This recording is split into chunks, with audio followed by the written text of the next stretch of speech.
So we're going to start in about a minute. We said we started at 10:03 because we do have a quorum now. So we'll get rolling just as soon as my little clock here on the bottom says 10:03.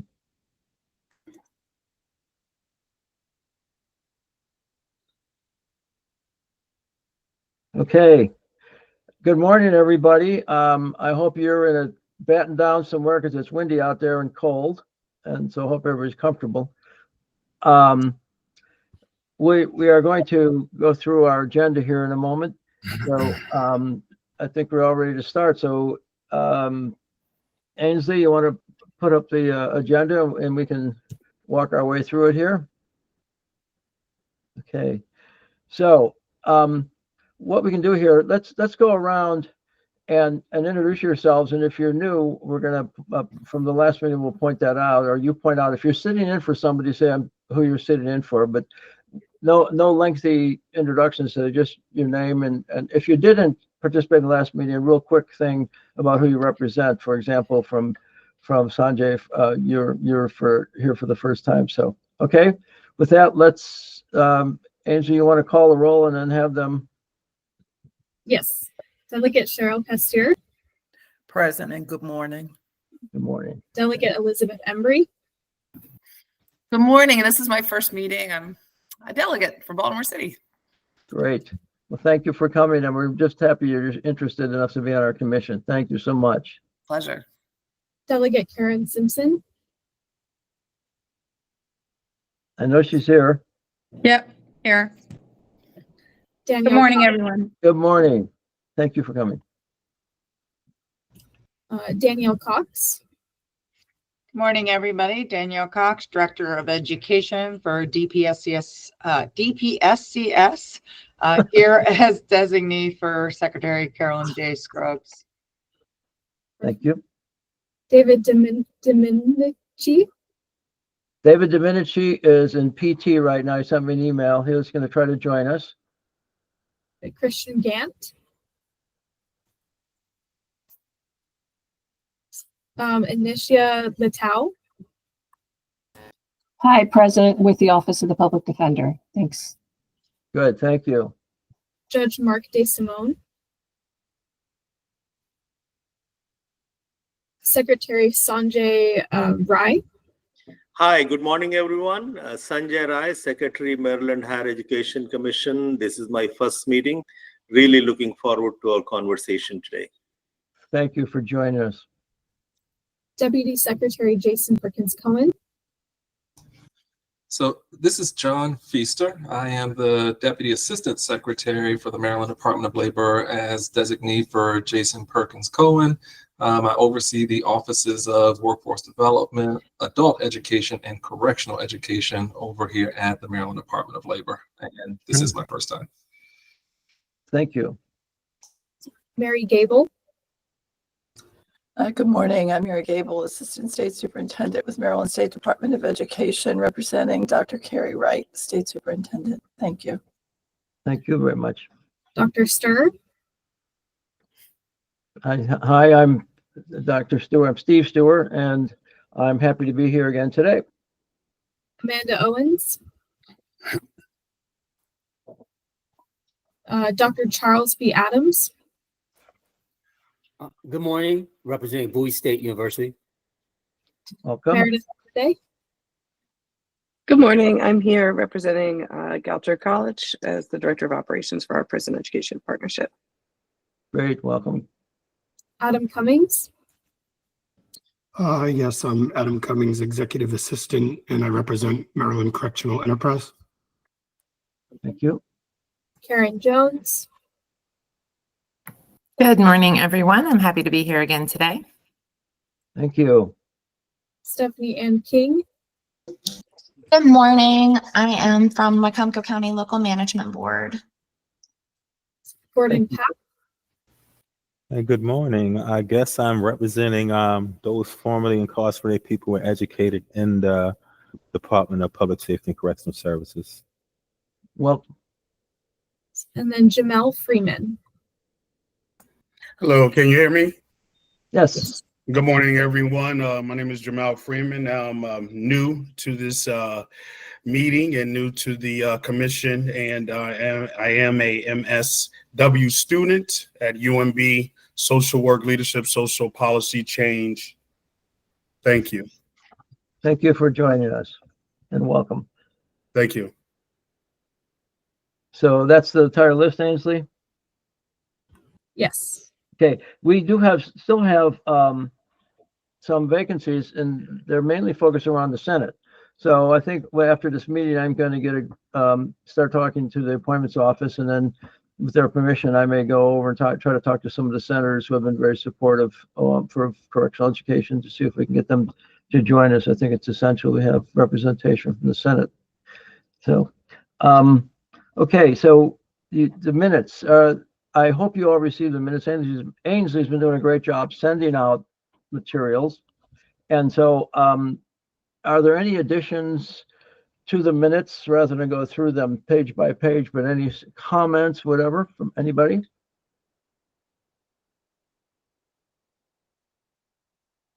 Okay, we're gonna record this meeting with everybody's permission, and so that Ainsley can go back and I can go back in case there's some question about what was said. And we'll put out brief but as accurate minutes as we can for everybody, and they'll be available if anybody wants to look at them. Because later on, Ainsley will talk about where we're storing all the documents that you will have access to. So we'd like to talk about an update on data collection. And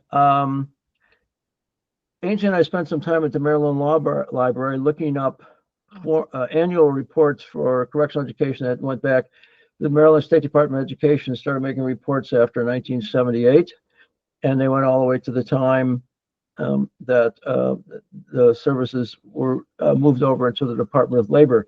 There was a hiatus of reports. They were not digitized. They were put into volumes, and we went through what we had, and still looking for 10 years that just don't seem to exist. There was a volume probably that's missing from about 1997 and until the time of labor taking over. So we've been asking lots of people. Many of us had those reports who worked there, and left them at this Department of Ed, but nobody seems to know exactly where they're. I think John Yell will have something to say about that in a little bit. And so we wanted to build a database that showed the trends that were happening in correctional education in terms of completions and the various data elements. So Ainsley found the Maryland Fact Book, which filled in a lot of stuff. And we'll look at some of that in a minute. She developed some great charts to show us what was going on relatively in the department by year for about the last 30 some years. We also, Danielle will talk about, she's been digging around looking for stuff as well as Ainsley and I have. So with that,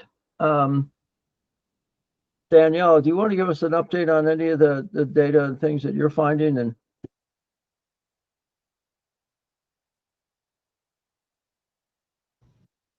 Danielle?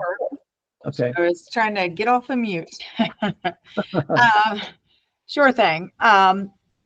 Just to give you a little bit of a rundown on kind of like the structure of education first, because I'm not sure if everybody kind of realizes the difference between what Department of Labor does, what my kind of purview is here at DPSCS, and then our post-secondary programs, which are very different. John, please feel free to jump in anytime on this with labor side of things. But so the Maryland Department of Labor legislatively is required to provide our adult basic education, so ABE, GED programming, and our career and technical education, our CTE programs behind the fence. That is in COMAR. It's set up through the Correctional Education Council, the CEC Council, and which both agencies secretaries oversee and meets quarterly to discuss those activities. Then we have the post-secondary programs, which is over in the DPSCS side. Originally did sit with labor about 10 years ago or so, and was moved over to DPSCS. So that is kind of, I work with both labor to ensure, that they have what they need in the facilities, that we're all working together as a team, and the MOU that we have with them and that good stuff. But then I strictly then oversee all of our higher education programs. So that is currently we have 5 colleges behind the fence. We have 4 more in the pipeline, with the new Pell reinstatement that was just came out. We have University of Baltimore is in one of our Jessup prisons, Bowie State University, Goucher College, Warwick Community College, and Georgetown University. We also have Hagerstown Community College, which does a lot of work with, they soon will be doing a welding program that is for certification, actual college credit. And then they also do CDL programs up in Hagerstown. We unfortunately are getting ready to lose Warwick Community College after the spring semester, due to the regulations that were put out by the Department of Ed for Pell reinstatement. It is a little college, and the funding is just not there for them to be able to continue to provide programming. So we are looking actively at we have a MOU with the University System of Maryland to provide college-based classes behind the fence. So that's any of the USM colleges are able to come behind and do that. Through that MOU, they just have to go through that approval process that was set up by the U.S. Department of Ed. And then we also have a advisory committee that has to approve per the regulations. And then also, some steps with MHAC and accreditation and that sort of stuff. So we're actively looking at seeing what other colleges we could bring to the Eastern Shore. I will have to say, some of our college directors are on the call. They are amazing and do a great job, as does labor and our programming with labor. So when it comes to data, that is something, we've always done kind of, individually, I guess you could say, where labor keeps their data on enrollment and attendance and programming and certifications and that sort of thing. And then the colleges have their data, on their programs and that sort of thing. But never have we really all gotten together and said, okay, well, how can we put this into one space, right? So that we can really see what's happening. So that is where MLDS came in recently. So Maryland Longitudinal Data Systems and MAC have been essential, and MSD in helping with that process in getting MLDS to take that data from our correctional education. Labor gave them over, John, what was it? 10,000, some 30,000 records. I forget how many thousands of records over the last 10 years since labor took over in 2008. Well, more than 10 years, 15. Then looked at our records of those who've been released. We started in our 2016 release cohort up until now.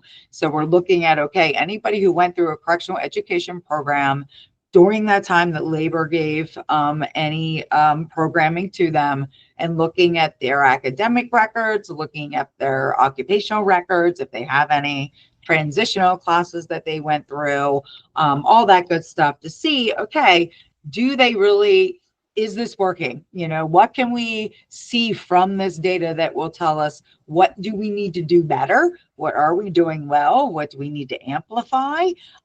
We are just getting that data back. We just were able to get a good bit of that and then report out to the governor last week at the governor's cabinet meeting for public safety.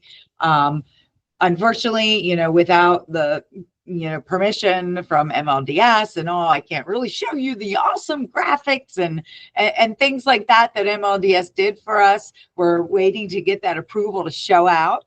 So hopefully next meeting we will have that. Okay. Give you more information. But I will tell you some of the key takeaways, Steve and everyone. Our occupational certifications, we are seeing improved educational outcomes. That if they were able to go through not just a GED program, we're seeing that, yeah, okay, that's good, right? But if they then were able to get that occupational program, that one of those 26 that labor offers, and then connect it with a transitional reentry class like financial literacy or employment readiness, success at work. That is where we are seeing employment outcomes post-release, because MLDS looks at the employment records that they get from labor. So we're seeing wage data. We're seeing them have a wage and staying in the workforce post-release, so that they're not coming back to prison and seeing that recidivism. And then we're also doing the post-secondary data too. What I do is I take that data from MLDS and I look at, okay, who am I going to put behind the fence is going to be based on what programs do they want to offer? Is it something our guys are interested in, and women? And is it something they can actually get a job post-release that has a livable wage? So that's correct. Well, this is going to be very instructive for our stakeholders group because as we'll talk later, all this data has to be examined, and this is terrific background for us, and a great improvement over the way things were collected in the past. So appreciate that. And Ainsley and I are going to meet with Danielle and her staff on the 10th to really dig into this and then to give back information to the commission and help us chart our way forward. So thank you. Adam, do you want to take a few minutes and talk about the data that you guys collect over at MCE? Sure. I would. I mean, do people have questions? I think that would be a better way. Well, to handle it. I want to get through this and then have questions later, because I think we're going to have a session after this where we're going to get into this a little more deeply. So I'd rather have both of you give your overview quickly and then get through the other business, if that's okay with everybody. Certainly, I don't necessarily have an overview of our data. Just briefly, what you sent, some of the stuff you sent to us. Yeah, I sent you our annual report. Obviously, MCE is a very complicated organization. I don't think that even with just the annual report, you can really get a full sense of the scope of the things that we do inside of the facilities. What I will say is that in 2023 or 2024, MCE, out of all of the states that have correctional industries, was number 7 in capturing the percentage of eligible participants. So in 2024, there were 1,544 eligible participants in Maryland, and we have 73%. We had roughly 1,127 working. So we do a good job of actually capturing our eligibility. Our participants need GED or a high school diploma. They need to remain infraction free.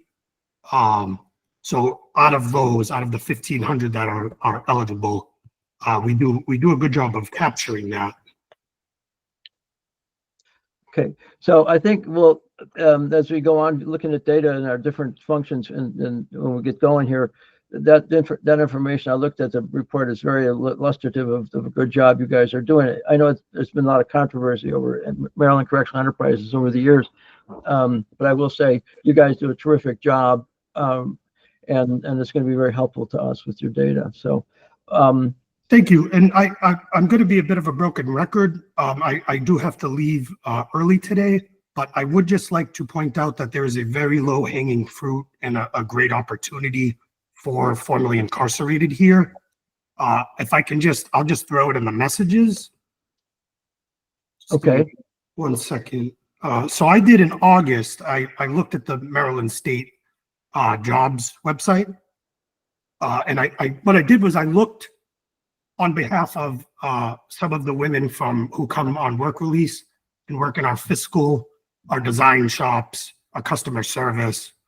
And I looked at jobs that are relevant and that they would meet the requirements. So I'm just going to share with you all that's what I found in August. It looks like December got cut off, but there are a lot of opportunities.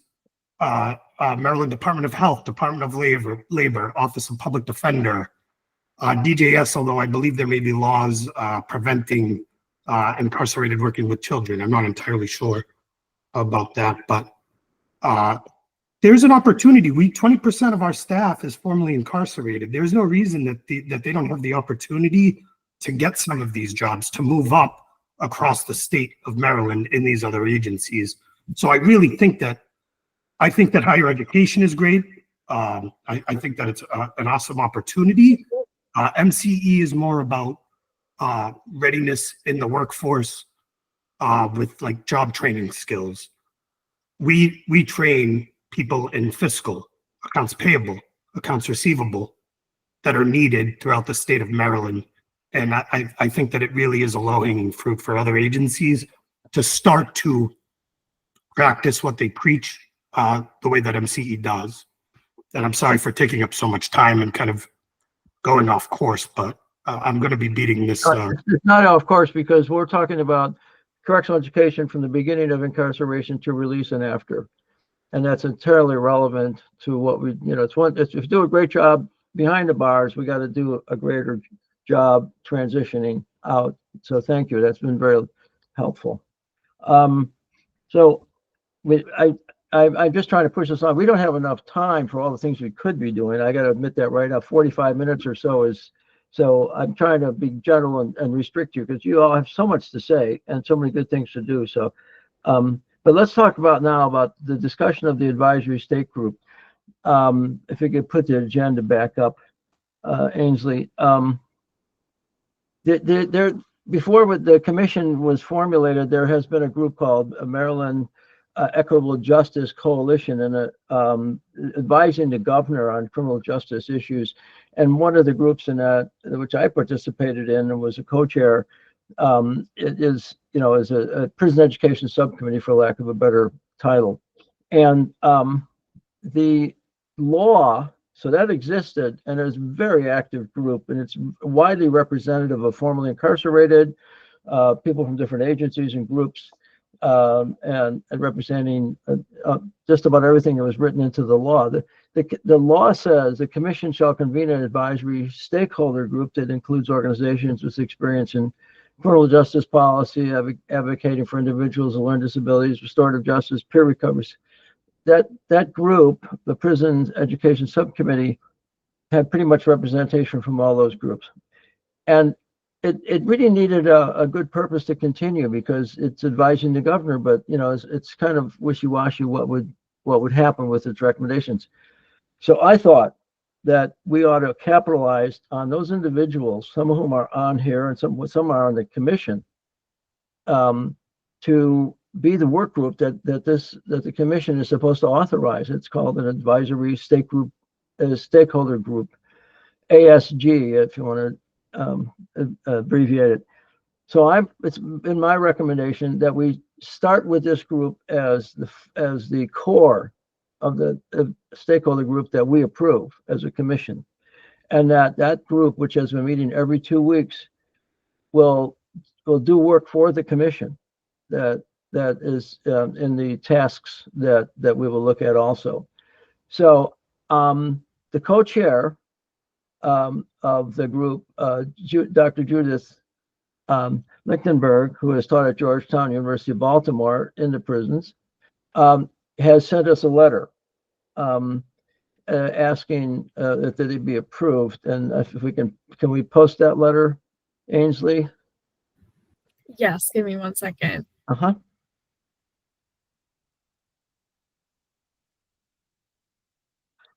Okay, basically what she was asking is that the subcommittee, and she lists the members, be designated as the core.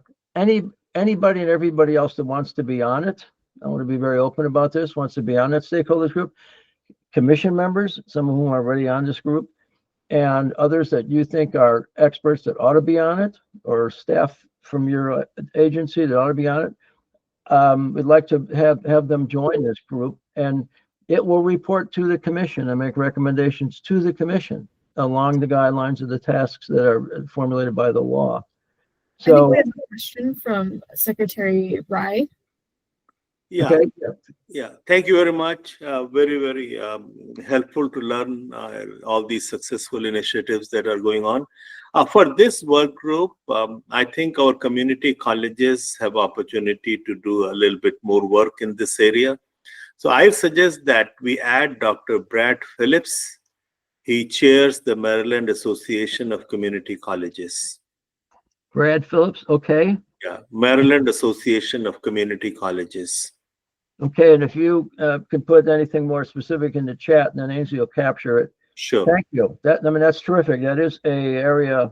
I mean, Hagerstown Community College historically had been a terrific, for example, before we lost Pell Grant. So yes. Yeah, I feel we do not have a comprehensive list of work that institutions of higher education are doing, because I spend a lot of years at Montgomery College, and we do a lot of work with Clarksburg facility.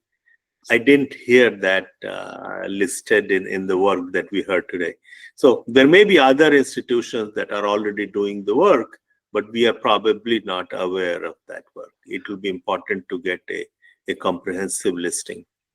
Montgomery Community College is very active with the Montgomery County Jail, and because I worked there for a while. Yeah, terrific suggestion, and then great history there. Steve, Any other suggestions? I have a list of all the colleges and community colleges and four-year institutions that are currently in the state prisons. Now, if it is in a jail or community or county detention, then obviously we would not have that because that is not our purview. Yeah, thank you. But just as an example, Hagerstown Community College, which used to be called Junior College at the time, had hundreds of students in the prisons in Western Maryland for years until we lost Pell Grant. So unfortunately, Warwick Tech, and some of the other smaller colleges, the community colleges would be great if they can afford it. And of course, the issue of funding is something that has to be visited, because only tuition and books and things are covered. That's the problem. Any other suggestions for membership or whatever on this? Because what I want to do is get the commission to vote on accepting this proposal from Dr. Judith Lichtenberg. But if there's any other suggestions of people on this, you can do it now or after. This is going to be open. Go ahead. Well, I don't want to be very long with this, but I like the idea. I'm very familiar with the work that this MEJC subcommittee has been doing, and they've been involved with this for, I know at least for the last 2 years, they've been working on this REAP Act and stuff. So I would definitely support you, have my vote with that. I'm thinking about the college programs. I'm thinking about Warwick Community College as well.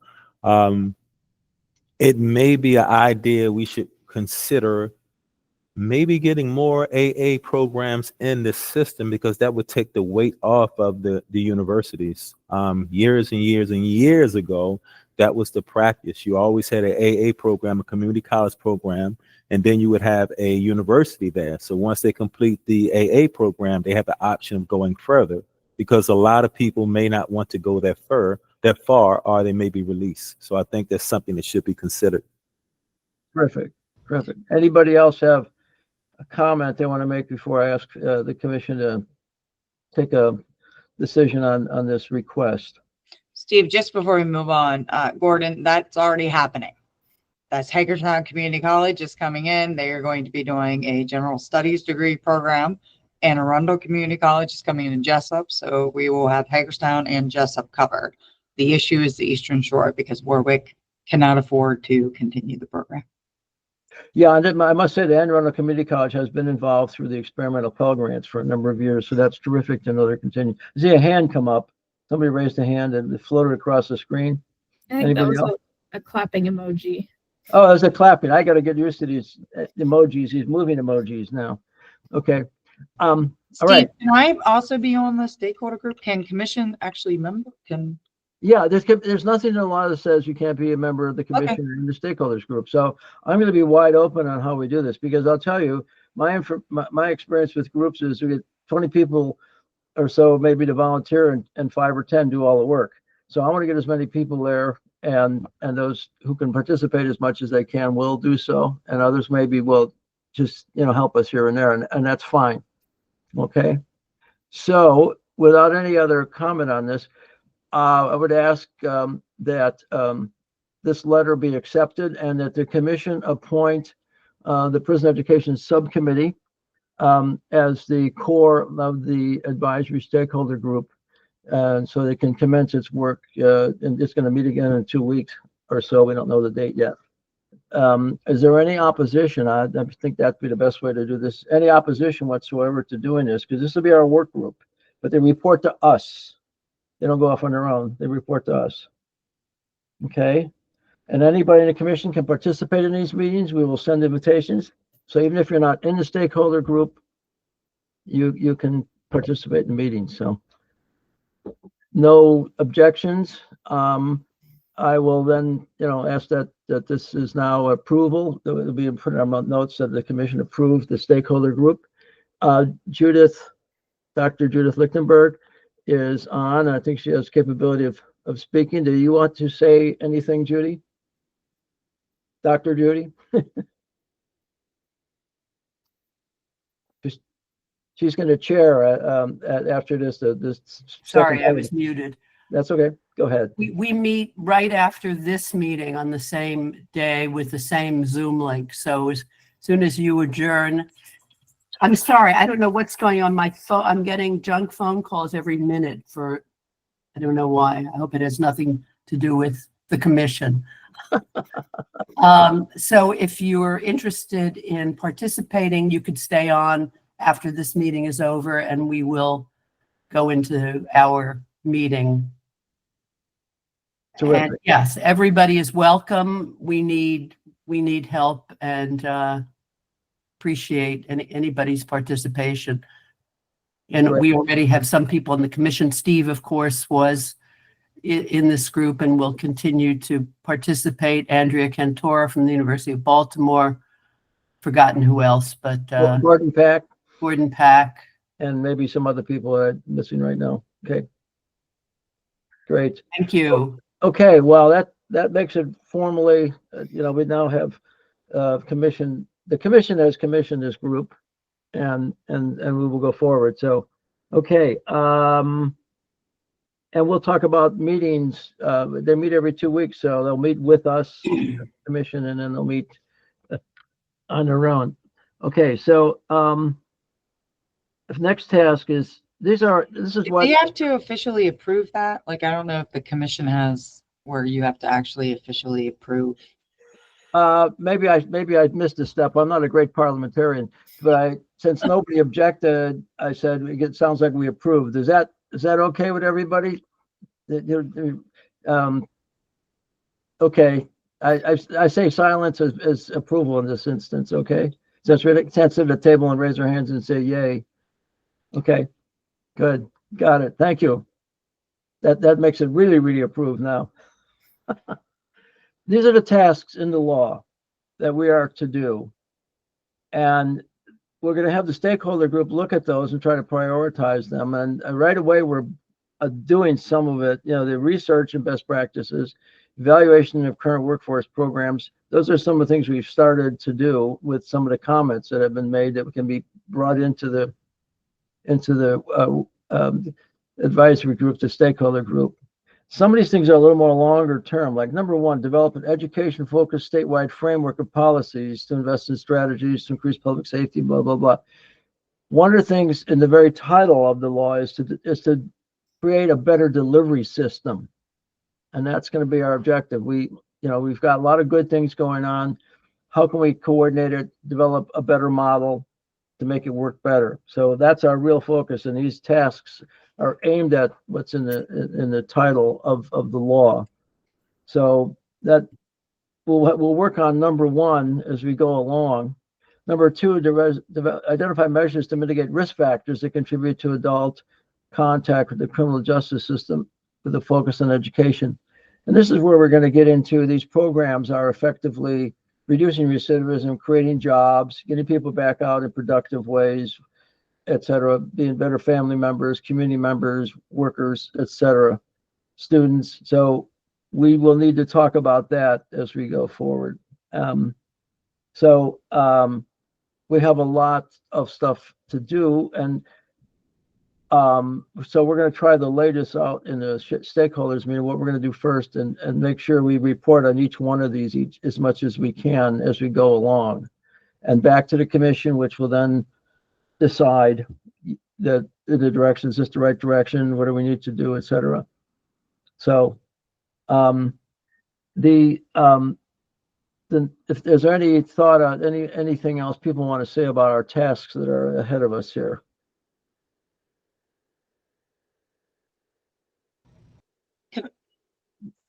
Go ahead. I just wanted to ask, do we have a idea of how we're going to, are we going to tackle one at a time? Is the stakeholder group going to kind of look at that and then come back to the commission? That's what I want us to do, to have the stakeholder group do. And that's why I was asking if the commission has any comments about which ones we should go with. I mean, we've already started tackling the data and research. You know, we've got to really focus on each one of these. Maybe we'll develop a matrix and talk, you know, that we show where we're working on all these things. And maybe we'll have a subgroup develop something for the bigger group. I don't know. We'll see. I want to see how this evolves. I'm not really quite sure myself how to attack these tasks, because some of them are grandiose and long-term, and some of them are very, very specific. So thoughts and ideas are going to be important when we get the stakeholder group together on this. Okay. All right. Just in the interest of keeping within our schedule, the next slide about the forums and prison visits, which is another task. That's the meeting dates. Go if the forum, the issue on the forum. I don't think we have a slide on the forums, unfortunately. Okay. All right. Well, here's a little bit what we have to do. The law says that we're going to create regional forums for input, and so this is kind of a general schedule of how the commission is going to meet. And Ainsley and I were talking the other day about, we get past the holiday season here, we're going to start trying to figure out where we're going to set up some forums to get some Western Maryland, Central Maryland, we're looking at Jessup, Baltimore, Eastern Maryland. It'd be great to work with that. I mean, we have UMES and Salisbury State out there. If Warwick Tech's not going to be, you know, what are we going to do? Maybe we can tackle that issue. So we're going to set up at least 3 forums, forums. You know, I think the dictionary says they're both admissible, forums and fora. And we also want to do correctional institution visits. I understand from a conversation I had, I think with Danielle or Fran, her assistant, that the wardens would like us to come visit their facilities. And that's great, because we like to, I think it's really necessary for as many of us to visit some of these facilities and see what's going on. I certainly am anxious to see. I haven't been there a number of years, and I used to spend lots and lots of time there. So we're going to try to, I think the listening sessions, it says April, but we're going to start sooner, because we have a report that's due the 1st of June, a preliminary report to the legislature. So we're going to try to get these listening sessions, maybe, you know, get them going, and, you know, right after the new year, and also the visits. Okay. So here's a question to you. Would you like to host one of the regional forums? If you're in the Jessup, Baltimore area, or from Western Maryland, Eastern Shore, would you be interested in hosting a forum? And we don't really have a structure yet for that, but what I think we would do is explain the law and invite people from representing all the various aspects of criminal justice and citizenry, legislature, to come to a forum to discuss the issue of prison education, and do that in 3 major areas at least. So if you are interested, we are going to have, you know, the opportunity to, you know, we want an accessible place. People can park, people can get there easily, that kind of thing, you know, because it's not easy for some people to come. So many of us have cars and much more flexibility. So any suggestions on places at this point that might host? Well, think about it, and we'll be coming back to you. Ainsley and I will be coming back to you with some possible. I'm sure some people have actually talked to us a little bit about it. Okay, so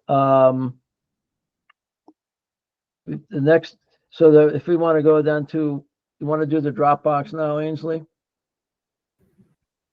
Yeah, I'll be really brief with that. So I'm going to be sending everybody, let me share my screen real fast, sending everybody a link to a Dropbox. This is just so we all have the same information, a common repository for information, so we all have access, easy access to the same things. So in this Dropbox, we'll have meeting materials that will include meeting minutes. It will include any documents that we reference. I'll still email everybody out all of the important stuff, so you don't have to go digging. But we'll also be uploading some research and data that will be important for informing our conversations. For example, right now we have research on education preventing recidivism in there and Pell Grant restoration. So just check this Dropbox regularly for new uploads. Again, I'll still be sending out the super important information via email, but this is helpful for informing our conversations going forward. Okay. So now we have to pick, the other thing we have to do is pick our next couple meetings so people can fill their calendars. You guys are generally very busy people.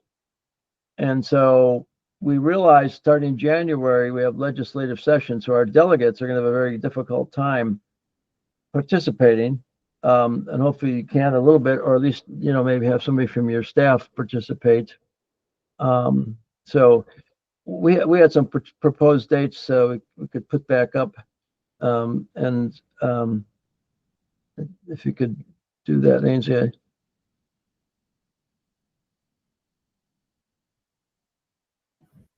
Sorry, I think it's loading. That's okay. So January is not there. When are we? So we have a proposed date for January 6th, and so hopefully that's on your calendars, unless there's any real big problem with a large number of people who can't make it. Delegates, when do the sessions actually start? When are you coming back? The 8th. So we're fine with the 6th. Okay. The 10th is going to be, 10 o'clock in the morning on the February and March is going to be tough, but 9 o'clock should work. You might lose us at the very end, so we're running over there, but. Yeah, and we go all the way into April. So I think Just the beginning of April. We're not Monday. all the way to the end of April, so we're okay. Good. You realize that January 6th is a Monday? Yeah, it doesn't start till the 8th. It's a Wednesday at noon.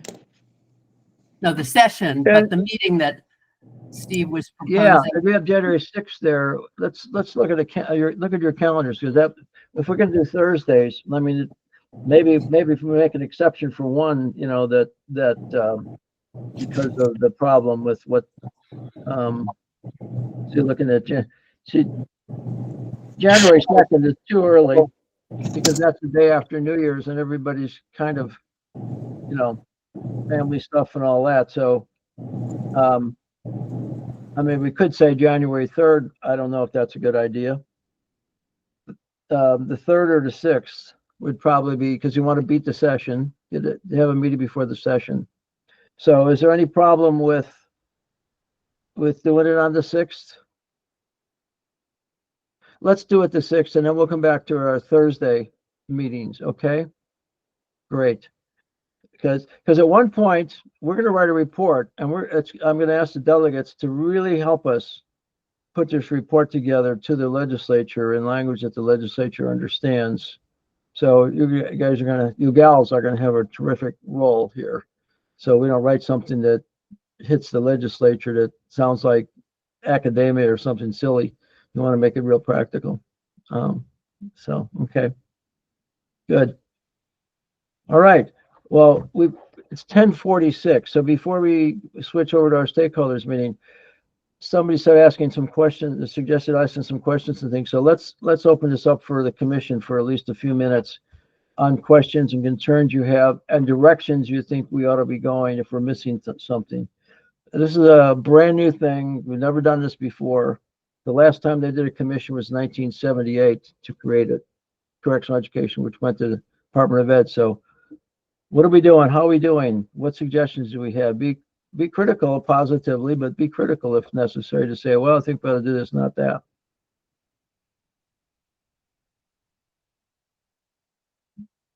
All these great minds must have something to suggest. No. Hey, Steve, I would say, right, there's so much information. I'm looking at the people that's on the commission, and particularly Danielle, Ms. Cox. So much information is out there. We need to discuss what's out there so we can figure out what to do. Stakeholders, everybody needs to know what's out there, and we can move better that way. If not, we're going to have these like silos where we're going to bump into each other. We need to know what's taking place and move from there. It's a great suggestion. I'm Marie and then Delegate Pasteur. Thank you. I like the sound of what the stakeholder group is doing and what we're asking of them. So I would like to participate in that. But in terms of the commission, I need a little bit more clarity, if you will, about how we and what we are to actually, do with them and with ourselves. I've read the bill over and over, and I see the areas on which we are to focus, but it's the process so that we are not sort of spinning our wheels and then we come up with nifty words that we give back to the legislature, because that very often happens, and this will be for naught and it will go on into the ethers. So if we can think, or you can think of precisely what you want us to do and our process, that would be very helpful. This is an important commission. The stakeholder group is important, and we need to come out of this with something that says to the state, we are serious about educating all, and not just those who are currently incarcerated, but how this spills over to what we want to do with our children, our juveniles, how we bridge that gap, and not just those who in what I call the second system, but how we make relationships with school systems, just like we're doing with colleges, so we can keep children out of the system. I just want this to be a part of something more than us giving something else to the legislature that will say, oh, that was good. Next. Yes, I have another hand up. Excellent. Oh, you got to have a clapping. Thank you. I'm just, again, very excited to be here. And I'm especially excited about the data presentation at our next meeting.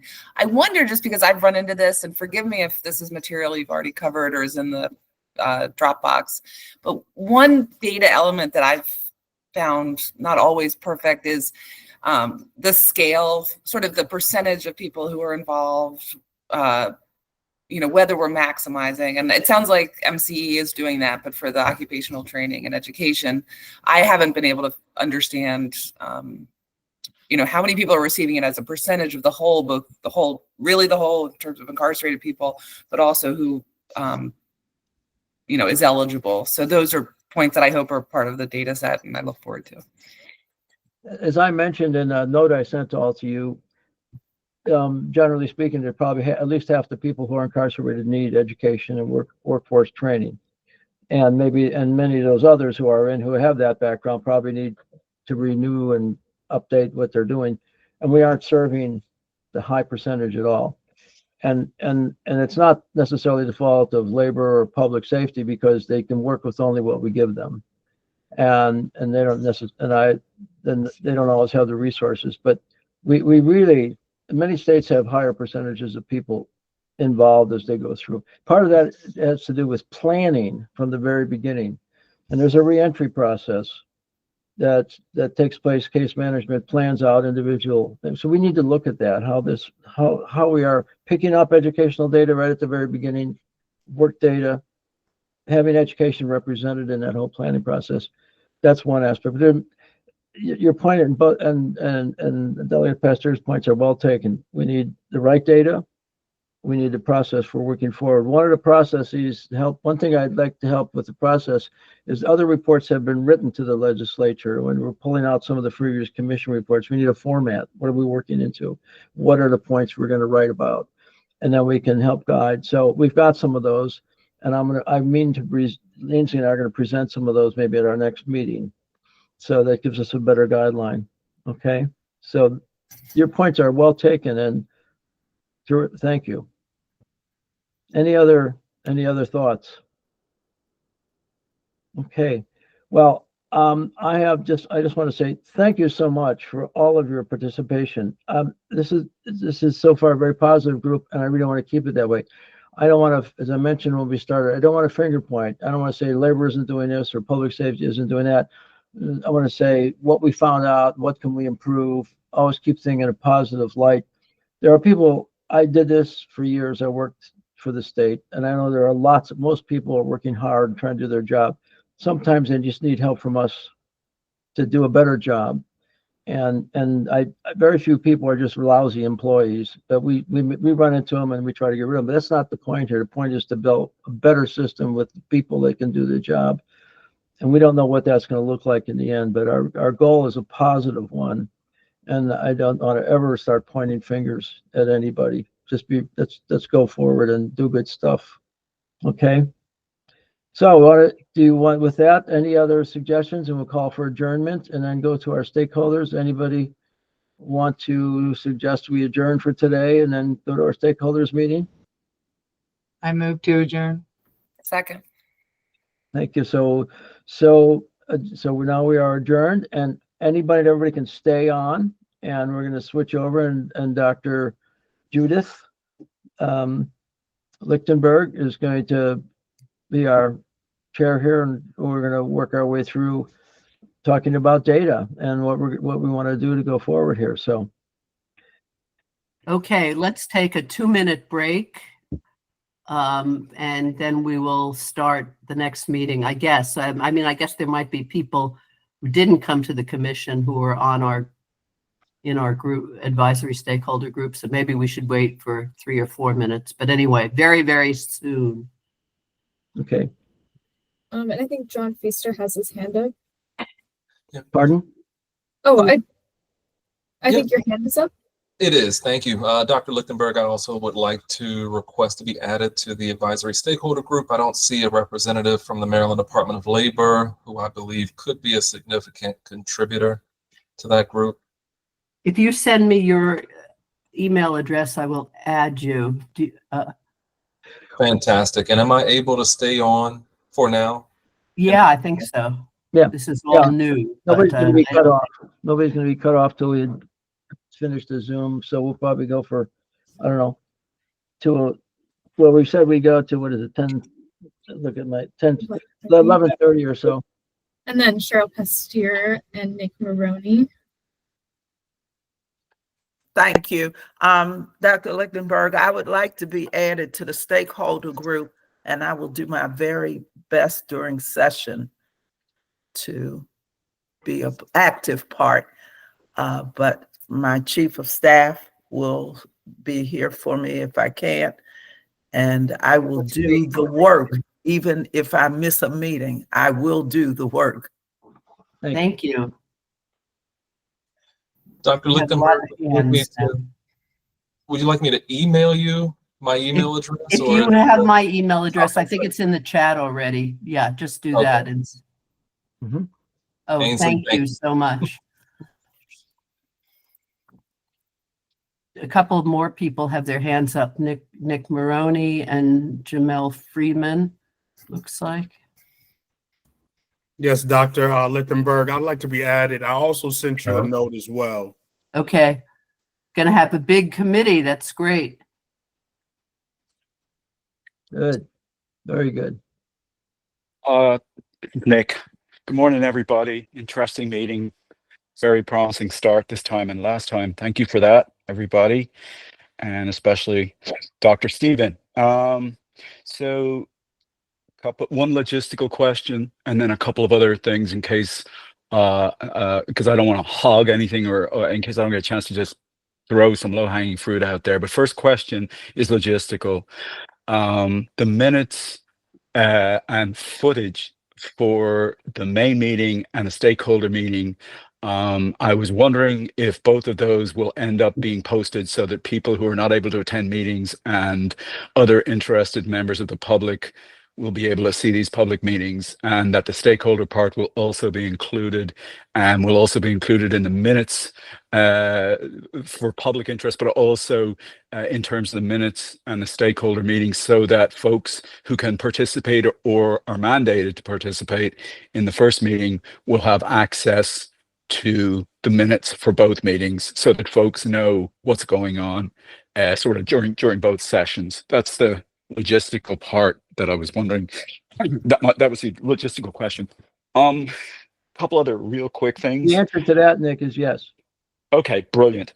Couple other quick things. So couple of low-hanging fruit things. One is that, and other people can explain this better than me, but in the prison system, you're kind of penalized for going the education route rather than the job route.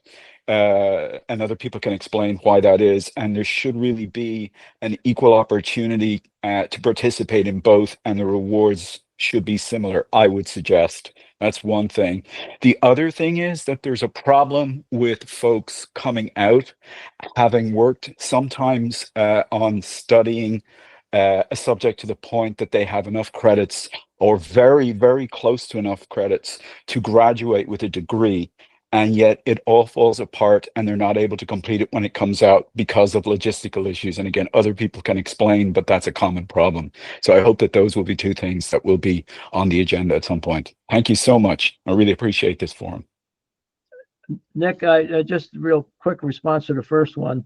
We really want to look at those rewards because that is a very interesting thing. That if you work, you get more money maybe than you do if you go to school, for example, and also other awards.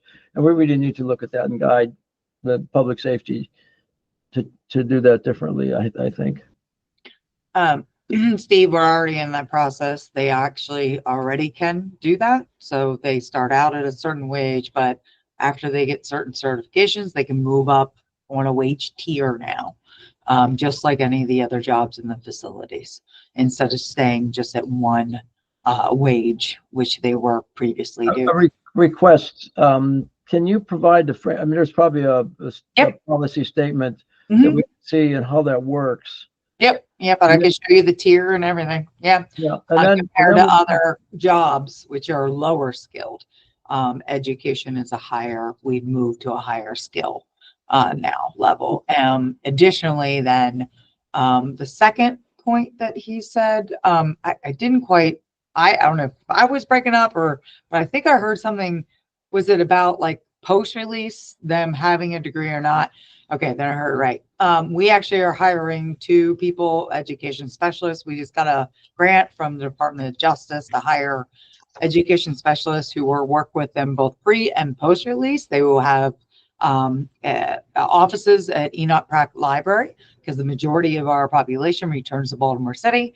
And so then that way, if someone doesn't complete their education pre-release, then they can follow with them post-release to ensure they have what they need to first get to that job, or get to that education. If they don't have housing or transportation or childcare, they are not going to be able to get to that education. But I know that we have a lot of colleges who are doing amazing work in that, like the University of Baltimore, in helping them secure that stuff too, along with a bunch of our community providers. So there will be those 2 that we are piloting with that grant. And then hopefully my goal is then the state will be able to give us the pins to pick that up and actually have that be actual jobs in our system. Yeah, some states I know that I visited in the past, some of the colleges actually took on a huge task like that too, especially those that had a lot of students, where they would work with public safety and create staff at the college end to make that transition. It's not so easy to walk out and then become regular students, and sometimes you need an environment to really support you. Well, with Pell reinstatement, we know reentry and those resources and ensuring that they have that is required now. So that is why we wanted to make sure to take that step to help them, to help the colleges and the student. Okay. Let me make a suggestion, Judith. Can we ask Ainsley to put up the data slide that we showed in our first commission? What's currently sort of being collected generally, maybe not being collected, but reported by CEC and by the previous reports. Ainsley, are you able to put that one back up? The data slide that there are like 8 elements that. Which meeting are we in now? Are we in the Stakeholder. We are in the stakeholders meeting. Okay. So I just share this as information to you, Judith, that when we go through the old EWT-CCI reports and the newer CEC. What is EWT-CCCI for those of us who are? It was the annual report made by the Maryland Department of Education when they ran a correctional education programs. And that was a long name for their correctional coordinating council. And so that's what that is. And then CEC is the correctional education mission council that labor has currently, and they do an annual report. And what we see in those reports are some program completion data, GED, vocational literacy. We don't know, there were enrollment percentages are questioned. They used to do those in the ECCI reports. GED completion is given in both. Waiting list times used to be given. Are they given now? Do we have them by institutions? Numbers of school days, so we know, how much school actually took place. Post-secondary education day, which is now being governed a lot by federal law, which is great because it gives us a framework. Mandatory education enrollment, how many people have to go because they don't have a high school diploma and they're serving at least 18 months. Well, how many, what are the staff? How many staff do we have? What vacancies we have? Some of that stuff is reported, some of it isn't. This is just basic stuff that we need. And we've had discussions already here today and from Danielle and Adam about other data and suggestions from people. So this is, what I'd like to do is in this meeting is to make a bigger list make this list bigger of the data we would like to collect and report. And at some point, I'd like to have Dr. Lois Davis from the RAND Corporation respond to that to help us create, from a research viewpoint, what would, if we collect this data, how can we use it to evaluate programs currently and to plan for future programs? I would say one thing we need is, first of all, is comparative data over a course of years. I know we're missing data for 10 years or so, but comparative data, and then maybe comparative with other states so we can see what it would be reasonable to expect. Let's say the best states, how the best states are doing. I don't know if that would be a very arduous task to get all that data, but it seems like, just the numbers without any comparison time-wise or with other states is not going to be that helpful, is it? Yeah, I think it would be. So why don't we, let's pretend that's number 9 on the list. So Ainsley and I'll add that as an area that we'll put in there. And some of the stuff that Adam said, I think he's had to leave us, but and that have come up here with Danielle mentioning outcomes, job outcomes. We really need to know, and also, some people, when those people leave, they don't have a degree, maybe not an AA or an AB degree, but other people that go on to college can we get data like that? I mean, it sounds like we can get that data if some of these things, that Danielle talked about will come to be. So, I'll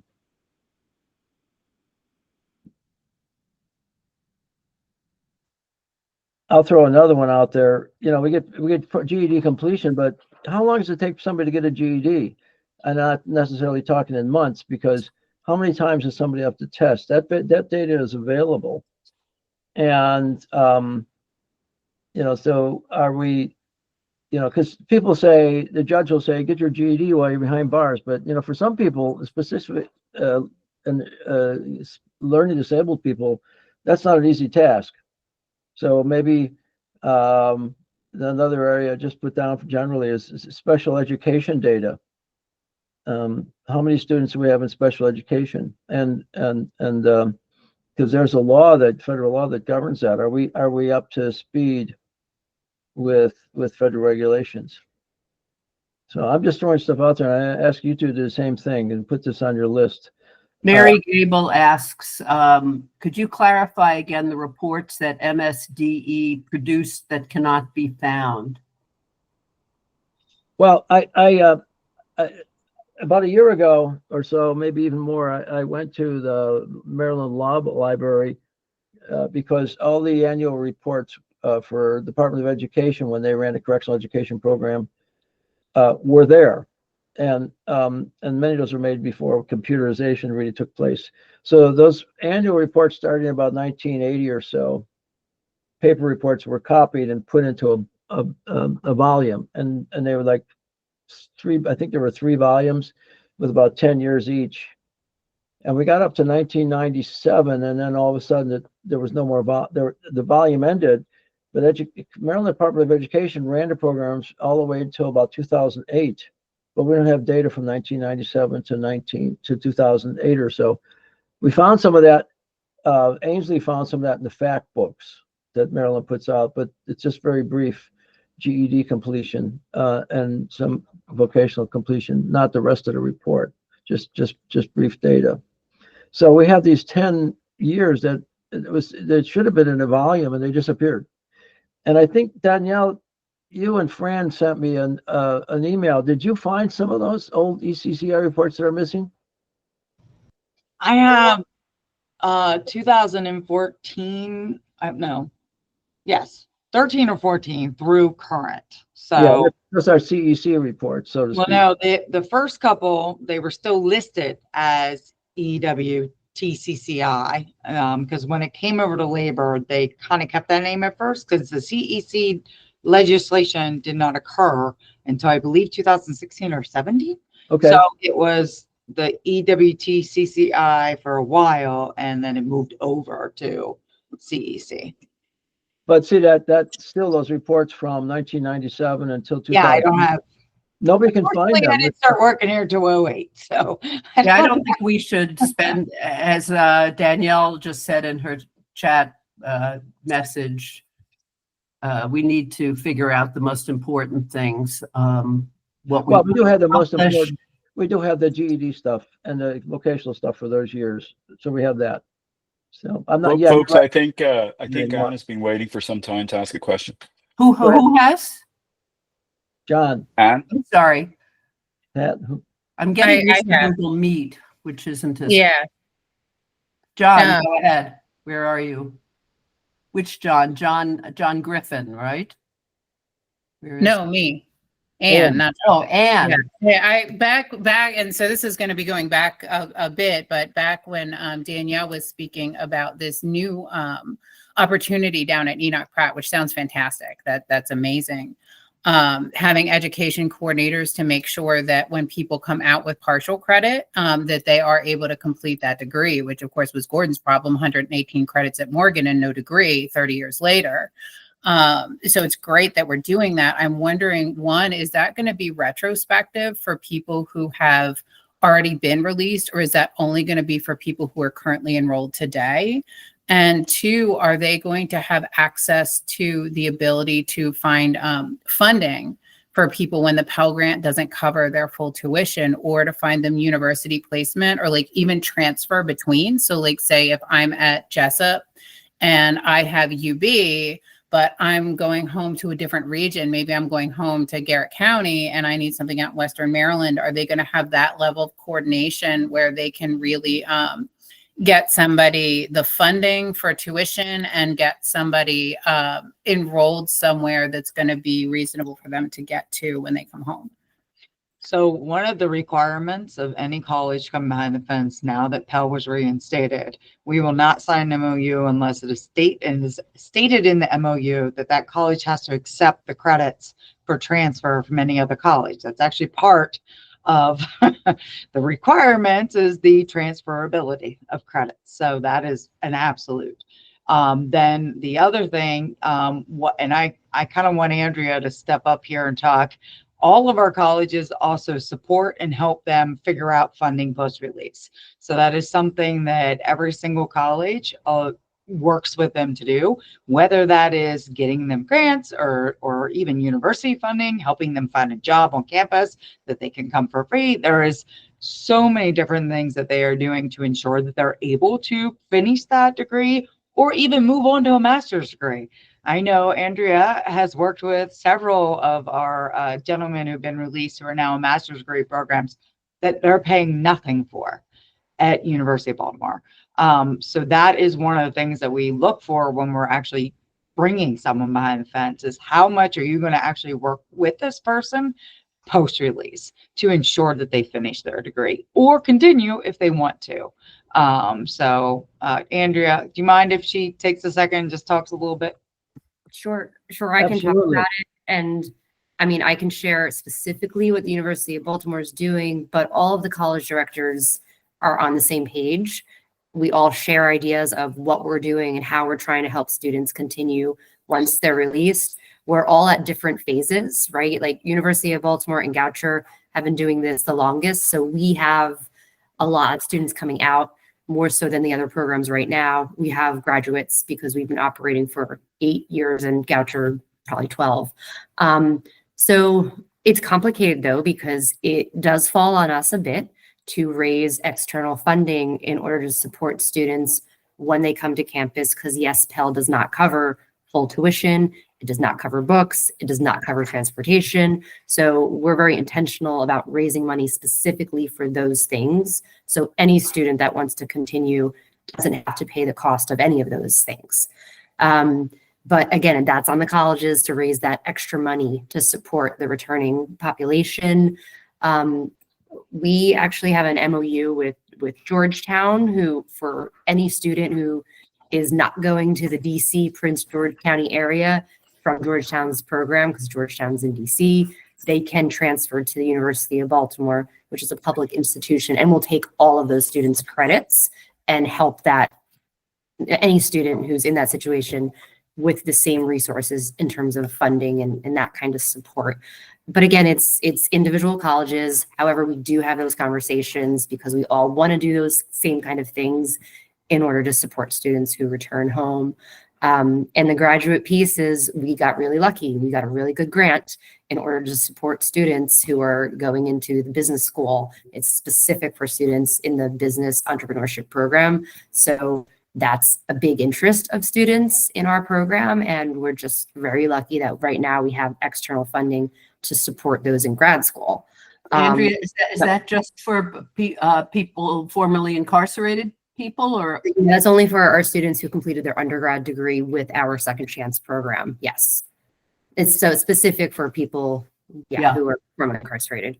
Yeah. And we also, one more thing, and yes, this is only one person, but we try to place students in employment on campus, and oftentimes they're student jobs, temporary. They're not always full-time opportunities, but we do have one student who is working full-time on campus and getting the benefits of being a state employee and getting tuition coverage. So that's what we're really trying to do, get students to get full-time work on campuses so they can have that tuition benefit. Terrific. Now, there are a number of hands. Karen has her hand up. I'm sorry. Go ahead. There was one more piece of the question that wasn't answered was the retroactivity though. Who does this apply to? Is it only currently enrolled students, or is it historical students? And if so, how far back? For us, it would be historical students. For University of Baltimore students, right? I can't speak about the other programs. All right. Karen had her hand up. We need to Steve has the answer, and the coordinators and will work with whoever the colleges are working with. So if it's historic, then it'll be historic. Okay. Karen? Yeah, hi. I just had a quick question about the data. Danielle, you probably have more information on this. So for the post-secondary data that you have, especially as it applies to formerly incarcerated, so post-release, is there a breakdown in there differentiating between men and women? Because there's just more men that are incarcerated, so more men while on the inside are going to have access to this more than women are, and that's completely understandable. But I'm wondering what the data shows for post-release, the opportunities for men versus women. It's a very different experience. It just is. And I know that when women come home, a lot of times women are expected like, hi, welcome home. We're so happy you're here. What's for dinner? We just go right back into those roles. That's everywhere. And so I'm wondering what that data shows for women having the opportunity to go back, because I think that a lot of times we end up facing different challenges that if the colleges and universities that we had access to on the inside aren't like accounting for that and providing resources, or even just acknowledging those challenges, acknowledging it makes it more difficult for us to raise our hand and be like, hi, I know I left children behind. I have to raise them, but also I want to continue my education. And so sometimes the onus is on the woman to speak up, on the person to speak up. And I find, at least in some of the circles that I'm in and the work that I do across different states, that's an issue that just isn't really talked about. So I was wondering what the data shows. We actually, that is another thing. Now, John, you might want to speak a little bit with the correctional education data. We actually have a breakdown by age, gender, program, length of time, incarceration, how many times they've been incarcerated, it's very comprehensive. Now, we have not dug into a lot of that other data. What we were doing with the governor was more, who got this certification, what does that say with wages? Post-secondary wise, yes, we have to do that too. We actually just started our work with Smartsheets to start, because by law with the REAP bill, as you know, Steve, we have to track that data. Mm-hmm. We have to track it for Pell reinstatement. It's a federally required too. So the colleges will actually have certain rights in that Smartsheets. They will have to put in data into it so that we can make the best interest determination, as is by law federally required by DOC. So we, are just grabbing into that. We are actually the first state in the nation to do much of this work with Pell reinstatement. And we are the farthest along with what we are doing with Pell reinstatement. So we're getting there. And we're just starting to look at what does that really mean? Like those breakdowns, right? And okay, yes, we have this data, but what does it mean for what we're doing behind the fence, right? And how are we going to change what we're doing to make sure that this is impactful? So more to come. More to go.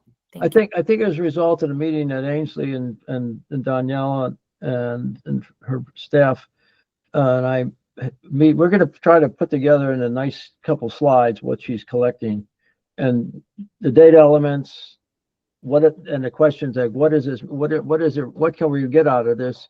Answer what are the key questions, and men versus women, during incarceration, after incarceration, jobs, academic, college degree. I mean, just really lay it out. So for our next meeting for the commission, we can maybe present that,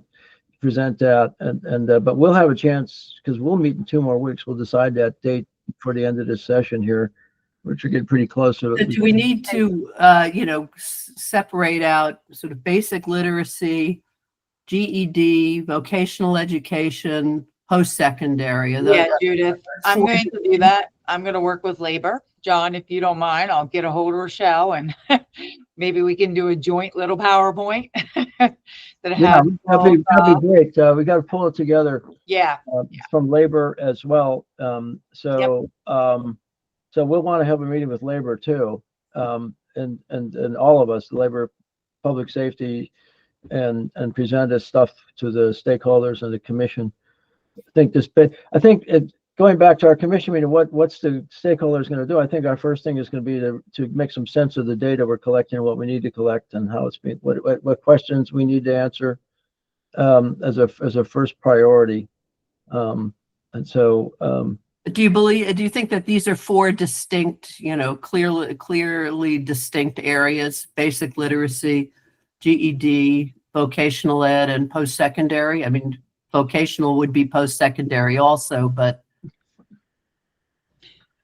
Well, Well, vocational is still under labor, is still secondary. Those are our pre-apprenticeship programs. Those are still technically secondary. They are not Even though post-secondary. you need a GED for them.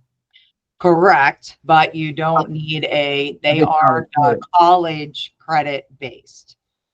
But you are working on with, for example, Hagerstown Community College to provide like welding credits, right? Those are, but that is post-secondary. Right. Yeah, that's where we'll kind of break down all that. Yeah, yeah, it'd be good to know what category each of And, these. and we need to define literacy because it's got all kinds of definitions. So we'll clarify that because there's different Very levels of literacy and all that. So I think we have a couple of questions. Yeah. We have some hands up. I'm not seeing hands up. It's Alyssa and Anita. Alyssa, I think, was on. Yeah, a little earlier. hi. I just Oh, want there we are. Sorry. Hi, Yes. everyone. I know we didn't really get to do introductions for this portion of the meeting, so I just wanted to jump in and introduce myself and just give a few Please.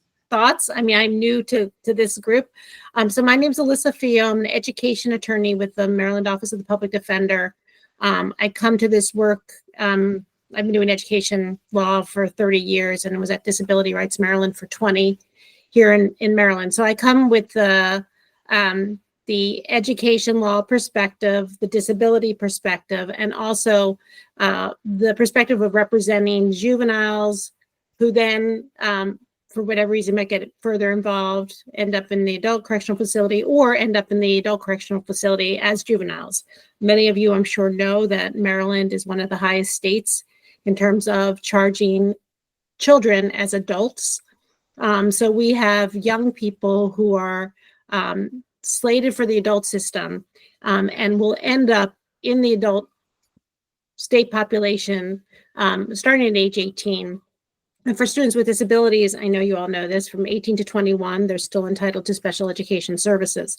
So just being kind of throwing in there, I know I'm so glad we took special ed as a category for collecting data, but also recognizing that that is a very distinct service for the 18 to 21 population, who are students who come into the system with an IEP. They are entitled to a free appropriate public education. They're entitled to free to accessing the regular curriculum as well as related services. And so that's an area that I don't know there's been a lot of look at kind of what that looks like in the state facilities. I've done a lot of work in local jails in terms of that, what that looks like, because local school systems are providing that service. So anyway, I just want to say I'm very happy to be here and really Are appreciate. you on the list, Alyssa? I just want to make. I think I am. I think Ainsley, you have me on the list. Yes. So Okay. I was really just invited to participate and, lend my experience as best I can. I do a lot of data analysis as well. you're on the commission as well. I don't think I'm on the commission. No, You're on the commission? no, we have another representative from Is there a- Office of Public Defender. Okay, and who's the other person? Anisha, what is her last Oh, name? yeah, okay, Anisha, she Yeah. was just not, okay, good. Anita has her hand up. Can I just make one comment, then Anita go? Alyssa, can I ask you to see what kind of state data you can get, and you can work with Danielle and the Department of Labor, whatever, on the special education law and stuff like that? Since, you know a lot about for juveniles, but we need to fill in for what we got for adults. Right, and Danielle, I'm happy to chat with you offline. I do know that they do have special ed. And with the Department of Labor, maybe yeah, a joint yes. discussion. Maybe Yeah. John, I, and Rochelle can, get with you. Yeah. Okay, that sounds great. Thank you. Anita, I'm Anita. sorry, go ahead. Hi, I am basically concerned. I sat in on the commission meeting and I heard about Warwick. I live in Salisbury, worked at ECI. I do volunteer work at ECI. It pains me to think that our largest prison isn't going to have any kind of college educational programs now. I'm wondering, I appreciate all the discussion about the data, and I understand data is important, but what can we do to, UMES is 10 minutes away, Salisbury's 20. You know, what can we do to get both of those colleges to sign some agreements and get some programs at ECI for the men there? I think there's 3,500 people there at ECI. So Steve, if I can just mention, UMES has approached us and has been asking questions. Unfortunately, due to the new federal regulations, which has made it very hard, it is more than just us saying, hey, come behind the fence. It's not, I can't do that anymore. There's 5 different approval paths that they have to go down. It takes about a year and a half to get approval and then final approval from U.S. Department of Education, University of Baltimore. Thank goodness they're already behind the fence at Second Chance Pell. But I mean, they've been in this path for many months. And so has the just getting the accreditation approval. If you're not even have a Second Chance Pell, takes months. So, and also it only pays for tuition and not even all the tuition. So everything else, the college has to fund themselves. So that is the issue, like that they're just having the problem. Where am I going to come up with a staff? I have to have a site coordinator. I have to have a director. I have to have admins. I got to have faculty who want to go in. I've got to pay this. And Warwick's like, we just don't have the money. We don't have the staff. We just don't have the ability to do it due to the federal regulations. Unfortunately, it's no longer just DPSCS saying, come on. We can say that as much as we want, but unfortunately there's so much other things that they have to go through. We try our best I tried my best to convince Warwick to stay. I don't know how many times I was on calls with the president. It just didn't.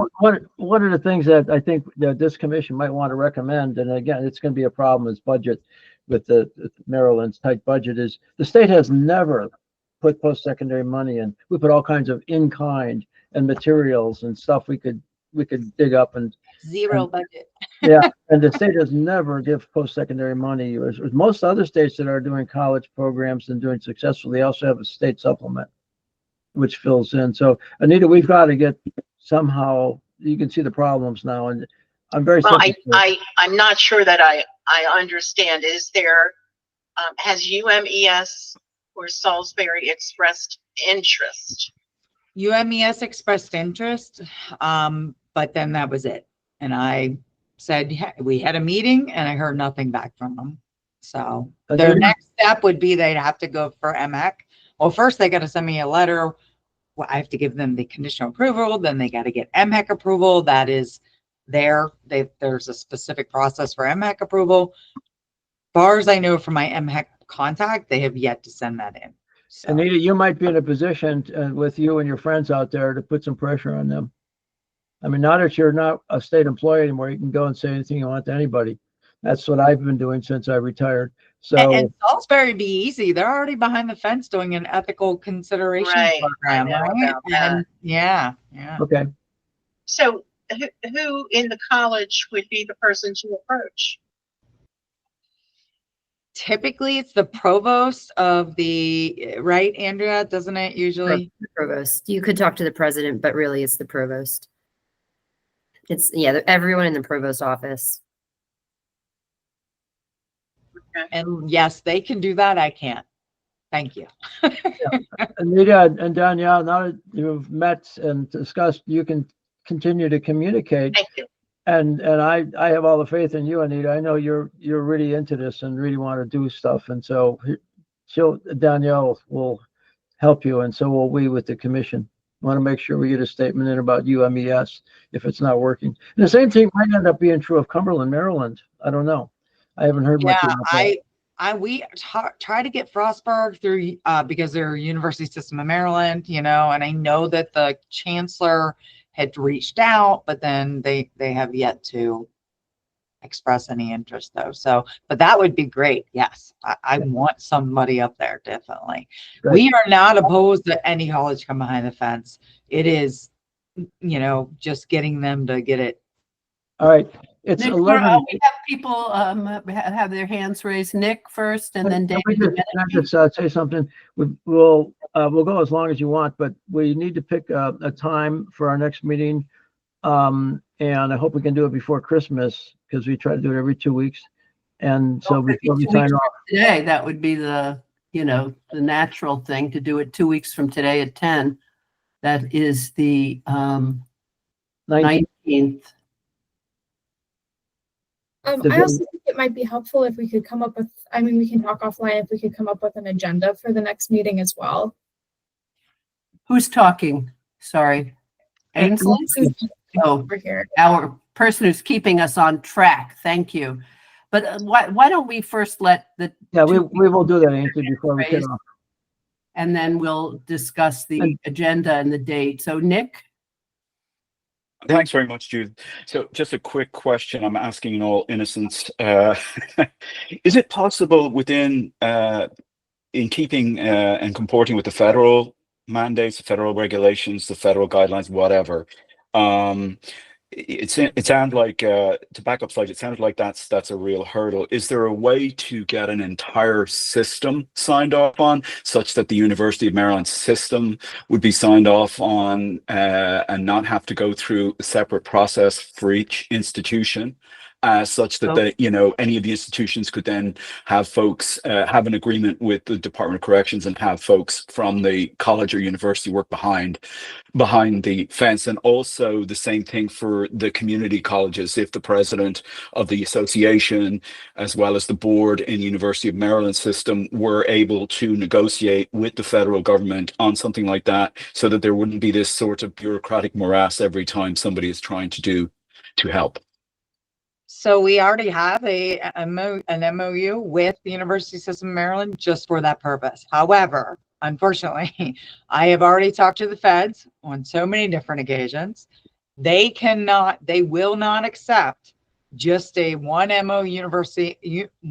universal MOU from the University System of Maryland, because the federal law requires that every college have a separate MOU that states exactly what they are offering in it, and that has to be attached to the application for the U.S. Department of Ed.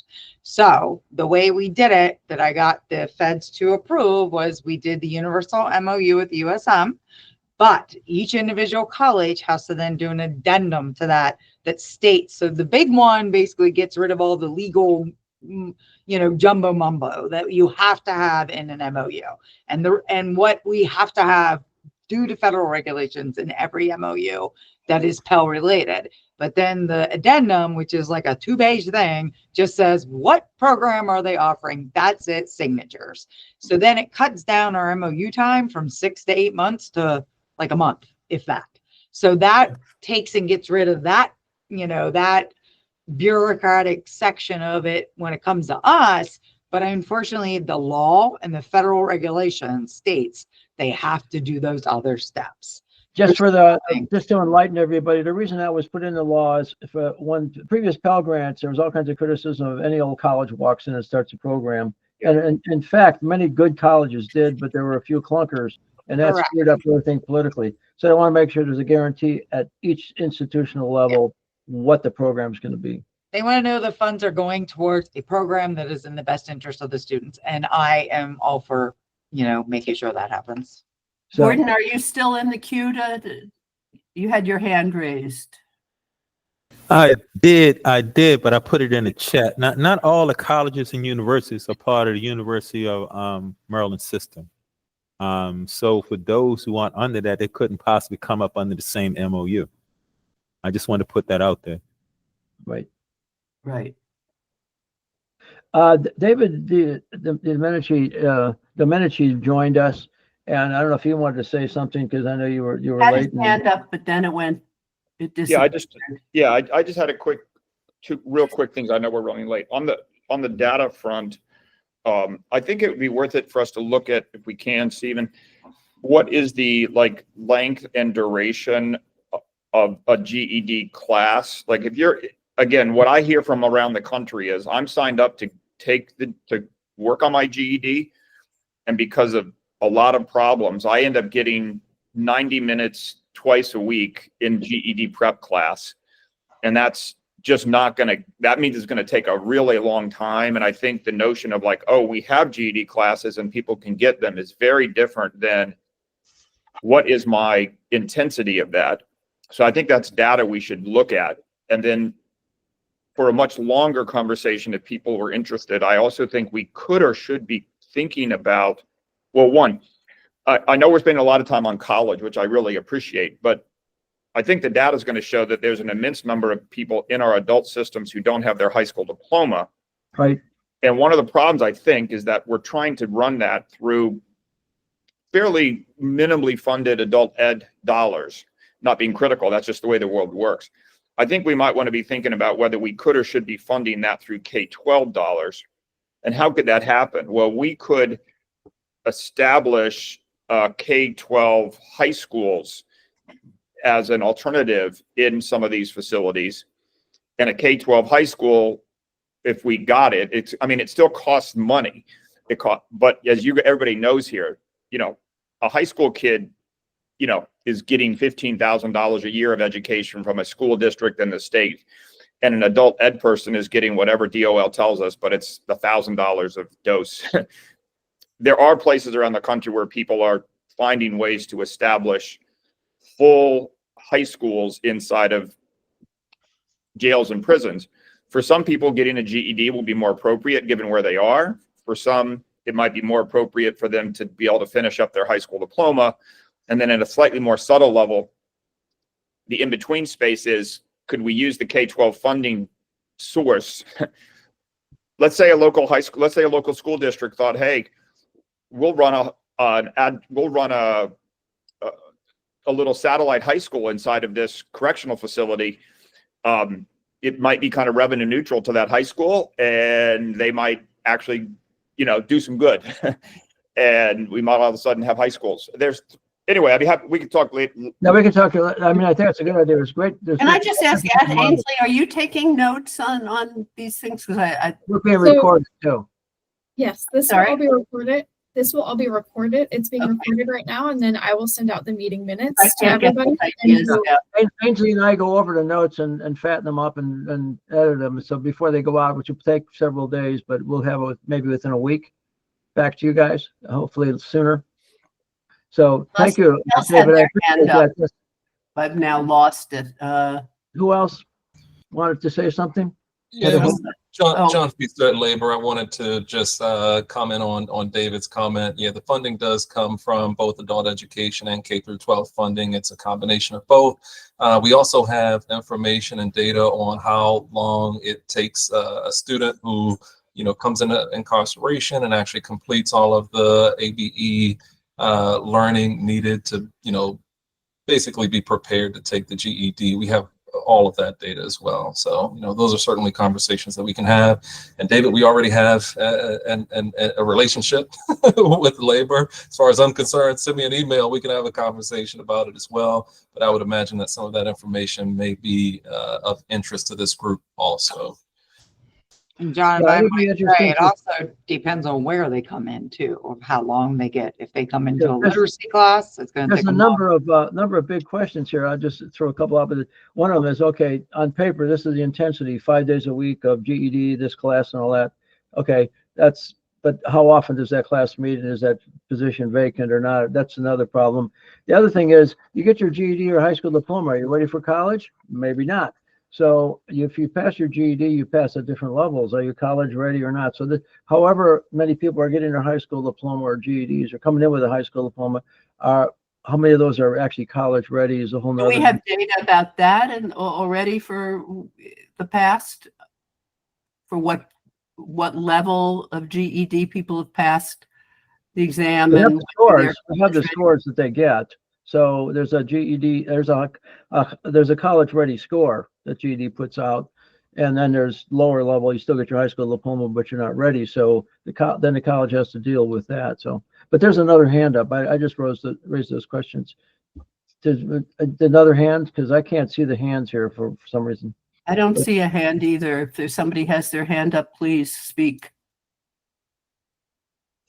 We have a lot of work. Boy, the questions you guys ask and the data you suggested how we're going to format this stuff, longitudinal, that, you know, I mean, I'm just really happy with the stuff that came out today. So Angie and I are going to try to put this together in some sense and then get it back to you. And then you're going to look at it, what we put out in the notes, make sure we got it. And then we're going to come back and talk about it next time, because it'll be prep for the following commission meeting.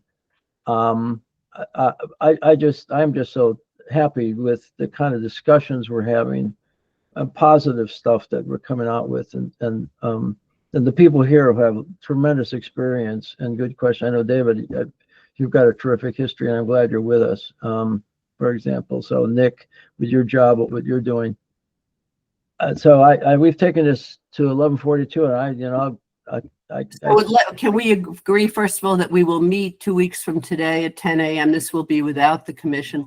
The other thing I want to say, I don't think we have a Google group list of members of this committee, and I could certainly create that, adding the people who've asked to be added. I think Ainsley has that list, right? Sorry? Ainsley, I think, has the list of people who are now in the stakeholders group, right? Yes. And so she can give it to you, to you and Judy. We can send it out to everybody, really, so you know who everybody is. If you want, we can do that. And then Ainsley will take the responsibility to do the Google Meet now. So you won't have. But I'm talking about just having the group list, so we don't, leave people off, et cetera. I'm happy to create that, but either way, one of us should. Well, she has it, so she should send it to everybody. Yeah, Cheryl and they all Pester know. has her Okay. hand up. Thank you. Thank you. I just you. want to make sure, Ainsley, particularly, that those of us who just inserted ourselves today, that we're on your list and that we will get We're notices so happy about that this- you're willing. about this meeting. Thank you.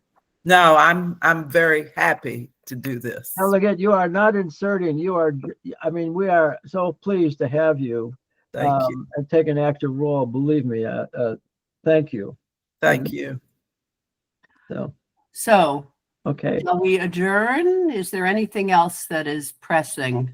It's been a long meeting already. I just think this is terrific. Thank you. Okay, so we'll see you in 2 weeks, I hope. And if I assume that Ainsley's going to send out an email pretty soon. So if you don't get one, get in touch with me or her, and we'll make sure you get on the list. Yep. So we will. Thank you very much. Happy holidays, everybody. Yes. Thank everybody. you too. And have a wonderful day. Be careful out there. It's windy and cold. Ainsley, I know. when was the date